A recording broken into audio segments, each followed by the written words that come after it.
ഇതുവരെ ഒരു ക്യാരക്ടർ ഒപ്പം ചേച്ചിയുടെ റിയൽ സെൽഫായിട്ട് ചേർന്ന് നിൽക്കുന്ന ഏതെങ്കിലും ക്യാരക്ടർ സ്ക്രീനിലുണ്ടോ?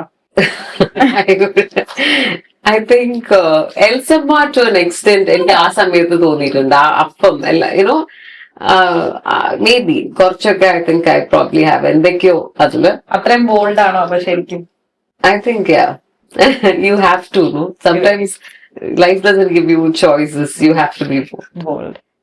പക്ഷെ അതല്ലാണ്ട് life I mean artist also എത്ര ഇന്റർവ്യൂസ് കഴിഞ്ഞു? I think 4.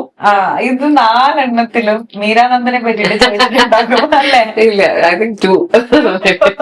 ഓക്കെ, ഒരാൾ സ്കിപ്പ് ചെയ്തിട്ടുണ്ടാകും തോന്നുന്നു. ഓക്കെ, അപ്പം ഐ തിങ്ക് ആൾക്കാരത് എടുത്ത് ചോദിക്കാനായിട്ട് നിങ്ങളുടെ ഒരു ബോണ്ട് ഭയങ്കര എന്താ പറയാ പബ്ലിക്കലി നിങ്ങൾ കാണിക്കാറുണ്ട്. ഇപ്പം ചേച്ചിയുടെ കല്യാണം കഴിഞ്ഞപ്പോഴായാലും ചേച്ചിയുടെ പേജിൽ വന്ന റൈറ്റപ്സ് അബൌട്ട് ഹെർ, അതൊക്കെ കാണുമ്പോൾ ഭയങ്കര രസമായിരുന്നു. ആദ്യ സിനിമയിൽ നിന്നുള്ള കൂട്ടാണോ ഇത്? ഫസ്റ്റ് ആദ്യത്തെ ഇപ്പം 2010 എൽസമ്മ റിലീസ് ചെയ്തത്. അപ്പൊ അന്ന് മീര ഗസ്റ്റ് അപ്പിയറൻസ് ചെയ്തിരുന്നു പടത്തിൽ. ചെയ്തിട്ടുണ്ടായിരുന്നു. അപ്പൊ അവിടെ നിന്ന് ഞങ്ങള് മീറ്റ് ചെയ്തു. പിന്നെ അതങ്ങനെ ലൈഫിൽ ഒരാളെ കൂടെ കൂടി.